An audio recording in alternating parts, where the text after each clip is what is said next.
নমস্কার সকলকে, Mithu's kitchen official চ্যানেলে আপনাদের সকলকে স্বাগত জানাই। আশা করি আপনারা যেখান থেকেই আমার এই ভিডিওটি দেখছেন আপনারা সকলেই ভালো আছেন এবং সুস্থ আছেন। আজকে আপনাদের সাথে শেয়ার করে নেব পেঁয়াজ কলি দিয়ে চিংড়ি মাছের একটি রেসিপি, যা কিন্তু গরম ভাতের সাথে খেতে ভীষণ ভালো লাগে। তার জন্য প্রথমে কিন্তু আমি এখানে সর্ষে পোস্তের একটা পেস্ট বানিয়ে নেব। সেই জন্য মিক্সিং জারের মধ্যে আমি 1 চামচ রাই সর্ষে বা হলদে সর্ষেটা নিয়েছি। তারপরে আমি এর মধ্যে দিয়ে দিয়েছি 3 চামচ পোস্ত। আমি কিন্তু এইখানে সর্ষের পরিমাণ কম, পোস্তের পরিমাণটা বেশি রেখেছি। আপনারা চাইলে কিন্তু পরিমাণ কম বেশি করে নিতে পারেন। এরপরে সামান্য পরিমাণ জল দিয়ে কিন্তু মিক্সিং জারে ঢাকাটা লাগিয়ে সুন্দর একটা স্মুথ পেস্ট আমি এখানে বানিয়ে নিচ্ছি। এরপরে কিন্তু আগে থাকতেই আমি যেহেতু এখানে নুন হলুদ মাখিয়ে রেখেছিলাম চিংড়ি মাছগুলোর মধ্যে, তার জন্য কিন্তু এখানে সাদা তেল কড়াইয়ের মধ্যে গরম করে তেলটা ভালো করে গরম হয়ে আসলে এর মধ্যে কিন্তু চিংড়ি মাছগুলো দিয়ে হালকা একটা ব্রাউন কালার চলে আসা অবধি সুন্দর করে ভেজে নিতে হবে। এইখানে কিন্তু আমি পুরো রান্নাটায় সাদা তেলের ব্যবহার করছি, আপনারা চাইলে কিন্তু সর্ষের তেলও ব্যবহার করতে পারেন।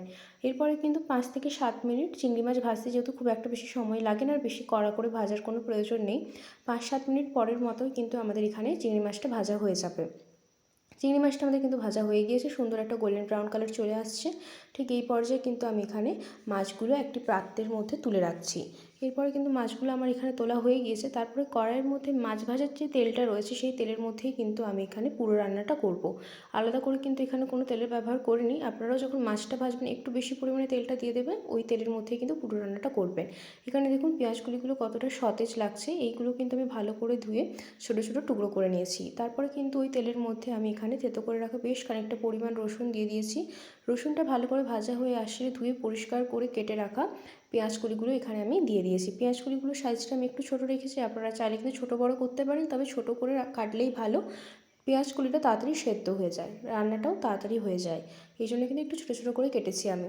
এরপরে কিন্তু ভালো করে এখানে আমি নাড়াচাড়া করে নিচ্ছি যতক্ষণ না অবধি রসুনের সাথে সমস্ত পেঁয়াজগুলিটা খুব ভালোভাবে মিশে আসছে। পেঁয়াজগুলি একটু ঢাকা দিয়ে সেদ্ধ হতে দিতে হবে, কারণ একটু তো সেদ্ধ হতে সময় লাগবেই, একদম কাঁচা থাকলে তো ভালো লাগবে না। সেই জন্য কিন্তু এখানে আমি ভালো করে নাড়াচাড়া করে পরিমাণ মতো নুন দিয়ে দিয়েছি। নুনটা দেওয়ার পরে কিন্তু এরপর আমি সামান্য পরিমাণ হলুদের গুঁড়ো দেবো এবং সামান্য পরিমাণ লাল লঙ্কার গুঁড়ো দিয়েছি। এরপরে কিন্তু নুন হলুদ লঙ্কার গুঁড়ো সমস্ত কিছু ভালো করে কিন্তু এখানে আমি মিশিয়ে নিচ্ছি যতক্ষণ না অবধি পেঁয়াজগুলির সাথে খুব ভালোভাবে সমস্ত কিছু মিশিয়ে আসছে। খুব ভালো করে কিন্তু এখানে মিশিয়ে নেব। মেশানো কিন্তু আমাদের পুরোপুরি প্রায় কমপ্লিট হয়ে গিয়েছে। দেখুন খুব সুন্দর করে কিন্তু আমাদের এটা ভালো করে মেশানো হয়ে গেছে। 6-7 মিনিট মতো আমি এরকমই নাড়াচাড়া করে পেঁয়াজগুলিটা একটু ভেজে নিয়েছি, যাতে সমস্ত পেঁয়াজকলিগুলো খুব ভালোভাবে ভাজা হয়ে যায়। এরপরে কিন্তু ঢাকা দিয়ে আমি লো টু মিডিয়াম ফ্লেমে 7 থেকে 8 মিনিট ঢাকা দিয়ে লো টু মিডিয়াম ফ্লেমে এখানে কিন্তু আমি ঢাকা দিয়ে এটাকে সেদ্ধ হতে দিয়েছিলাম। প্রায় অনেকটা পরিমাণেই কিন্তু এখানে সেদ্ধ হয়ে গিয়েছে। এটা সেদ্ধ হতে একটু সময় লাগে, খুব একটা বেশি সময় লাগে না। নরম সবজি তো ছোটো ছোটো করে কাটলে রান্নাটা তাড়াতাড়ি হয়, একটু বড় কাটলে রান্নাটা সময় লাগে হতে। এরপরে কিন্তু এর মধ্যে আমি দিয়ে দেবো সর্ষে পোস্তর যে পেস্টটা তৈরি করে রেখেছিলাম সেই পেস্টটা। খুব সুন্দরভাবে কিন্তু এখানে সমস্ত মশলার সাথে এটা মিশিয়ে নিতে হবে। এখনই কিন্তু কোনো জলের ব্যবহার করা যাবে না। আমি সর্ষে আর পোস্তের পেস্টটা দিয়ে প্রায় 7 থেকে 8 মিনিট মতো এখানে কষিয়ে নিয়েছিলাম সমস্ত কিছু। একটু মশলাটার সাথে যদি কষিয়ে নেওয়া হয় তাহলে কিন্তু এই টেস্টটা অনেকটা বেড়ে যায়, সেই জন্য কিন্তু 7 থেকে 8 মিনিট মতো কষিয়ে নিয়েছি। দেখুন শুকনো শুকনো হয়ে এসছে। আবারও কিন্তু আমি এখানে ভালো করে মিশিয়ে নিচ্ছি। খুব ভালো করে কষিয়ে নিলে কী হয়, এর টেস্ট অনেকটা বেড়ে যায়, সেই জন্য কিন্তু একটু হাতে সময় নিয়ে আমি এখানে মশলার সাথে পেঁয়াজগুলিটা কষিয়ে নিয়েছি। কষানো আমাদের কমপ্লিট। তারপরে ঢাকা দিয়ে কিন্তু 5 মিনিট মতো লো টু মিডিয়াম ফ্লেমে আমি রান্না করে নিয়েছি। যেইটুকু যা সেদ্ধ হতে বাকি ছিল সেই সেদ্ধটুকু হয়ে গিয়েছে। এরপরে কিন্তু আবারও ভালো করে আমি মিশিয়ে নিচ্ছি। একদম শুকনো শুকনো করে যখন একদম ভাজা হয়ে যাবে ঠিক এই পর্যায়ে কিন্তু আমি এখানে মিক্সিং জার ধোয়া জলটা কিন্তু এর মধ্যে দেবো। তার আগে কিন্তু জল ব্যবহার করা যাবে না, এরকম একদম শুকনো শুকনো করে সুন্দর করে ভেজে নিতে হবে। দেখতে এতটা লোভনীয় হয়, গরম ভাতের সাথে খেতে কিন্তু ভীষণ ভালো লাগে। রুটির সাথে খেতেও ভালো লাগে, তবে গরম ভাতের সাথে এটা বেশ ভালো লাগে খেতে। এরপরে কিন্তু মিক্সিং জার ধোয়া জলটা আমি দিয়ে দিয়েছি। দেওয়ার পরে কিন্তু আবারও ভালো করে মিশিয়ে নিচ্ছি। জলটা দেওয়ার পরে আমি এখানে ভালো করে মিশিয়ে নিয়েছি। তারপরে কিন্তু 2 থেকে 3 মিনিট মতো একটু ফুটিয়ে নিয়েই কিন্তু আমি এর মধ্যে আগে থাকতে ভেজে রাখা চিংড়ি মাছগুলো দিয়ে দিয়েছি।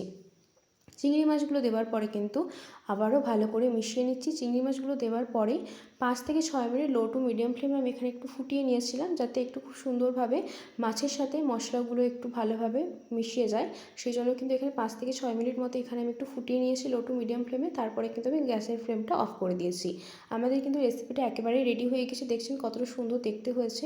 দেখতে যতটা সুন্দর হয়েছে খেতে কিন্তু ভীষণ লোভনীয় হয়। যারা বাড়িতে বানিয়েছেন তারা তো জানেন, যারা বানাননি তারা একবার হলেও এই রেসিপিটা ফলো করে বাড়িতে এই শীতের সিজনে পেঁয়াজকলি দিয়ে চিংড়ি মাছের রেসিপিটা বানিয়ে ফেলুন। রেসিপিটি আপনাদের কেমন লাগলো অবশ্যই কমেন্ট করে জানাবেন। যদি ভালো লেগে থাকে চ্যানেলটিকে সাবস্ক্রাইব করবেন, লাইক শেয়ার কমেন্ট করতে ভুলবেন না। আর এরকম নিত্য নতুন রেসিপি পেতে আমার চ্যানেলের পাশে থাকবেন। আমাদের কিন্তু রেসিপিটা একেবারে রেডি হয়ে গেছে। এবার কিন্তু একটি পাত্রের মধ্যে আমি এখানে সার্ভ করে নিচ্ছি। গরম গরম সার্ভ করে নিচ্ছি। গরম ভাতের সাথে খেতে কিন্তু ভীষণ ভালো লাগে।